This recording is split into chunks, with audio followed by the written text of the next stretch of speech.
My name is Andy Grignon. I'm CEO of Quake Labs. I'm also an engineer, and I'm also the garbage man. I'm also the guy that deals with the board. Today, I'm here presenting and basically being PR for the company, spreading the word about what we do.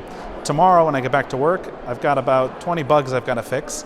I've got to start looking at lining up cash on the investment side. I've got to go represent the company on the acquisition side, which is a big change from when you start out your career as a software engineer.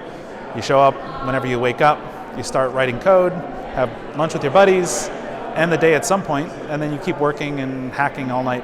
So, very different role. And so in high school, I wanted to be more of an engineer, but I didn't really quite know what that meant yet.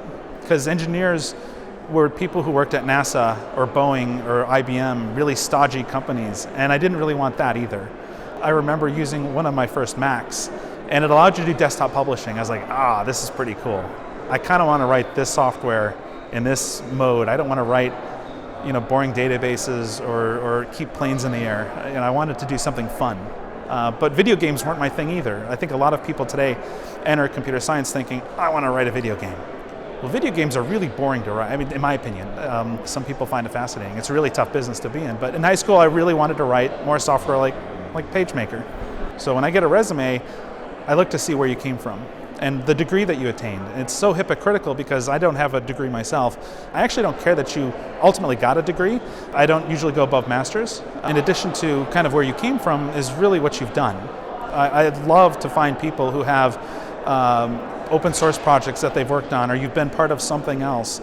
Not just because I care about the quality of your code that you're building, I care about the initiative that you took to go do something that was outside of your normal curriculum, right? I'm not looking for somebody who just went to, did a bunch of math classes or did some computer science and passed assembly language. I don't care about any of that. The number one thing for me is passion.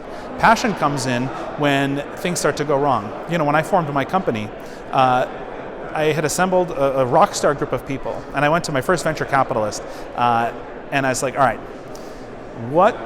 give me an idea that you guys think is just going to kill it, and we will just do it like you've never seen. The guy's like, we got a couple of those, but we want you guys to come up with the idea. I'm like, well, why? He says, well, when you start a company, things go wrong all the time. And if the idea is ours, it's going to be too easy for you to just give up and throw in the towel. If the idea is yours, you're going to be a lot more passionate about actually getting through the hurdle. And that absolutely happened to us. We ran through our first bunch of cash when we first launched the company. And it was a really tough time trying to figure out how to tell the story, how to raise the next round. And I don't think if the passion wasn't there, we wouldn't have been successful. It would have been too easy to just do exactly what they said, just give up. And so I think that's where passion comes in, and then curiosity.